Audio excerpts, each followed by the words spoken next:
માનું છું મેં અગાઉ પણ જ્યારે પણ ચૂંટણી જાહેર થઈ એના પછી જે ટિકિટોની વહેંચણી થઈ ત્યારે પણ પ્રદેશ કોંગ્રેસ અને આપના મીડિયાના માધ્યમ દ્વારા કહ્યું હતું કે આ જે થઈ રહ્યું છે એ કોંગ્રેસને હરાવવાનું કાવતરું થઈ રહ્યું છે અને આ જે કર્યું હોય તો એ માત્ર ને માત્ર એનો જવાબદાર જિગ્નેશ મેવાણી વડગામ ધારાસભ્ય છે.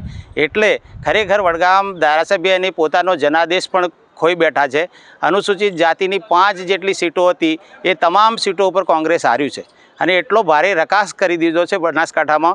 જે બનાસકાંઠાની પ્રજા હંમેશ માટે કોંગ્રેસની સાથે રહી અને કોંગ્રેસની અત્યાર સુધીની જિલ્લા પંચાયતો તાલુકા પંચાયતો રહી છે અને તેનું તમામ આ કાર્ય કરવાના આ કૃત્ય માટે જિગ્નેશ મેવાણી જવાબદાર છે અને એમનો જન્મત એમણે ખોઈ બેઠો છે. તો ખરેખર એમણે રાજીનામું આપી દેવું જોઈએ અને પ્રજા હવે સાથે નથી. 2027નો આ એક ટેસ્ટ હતો અને આ ટેસ્ટમાં જનતાએ એમને નકાર્યા છે અને એટલે ગુજરાત પ્રદેશ કોંગ્રેસ સમિતિ અને AICC દિલ્હીને પણ વિનંતી કરું છું કે આવા વ્યક્તિની સામે જેણે કોંગ્રેસની સાથે આવું કર્યું છે આખા ગુજરાતમાં, માત્ર બનાસકાંઠા નહીં, ત્યાં પણ તેના જે ચેલા ચપાટાઓ હોય એમને એવી રીતે ટિકિટોની લાણી કરી અને કોંગ્રેસને હરાવી છે.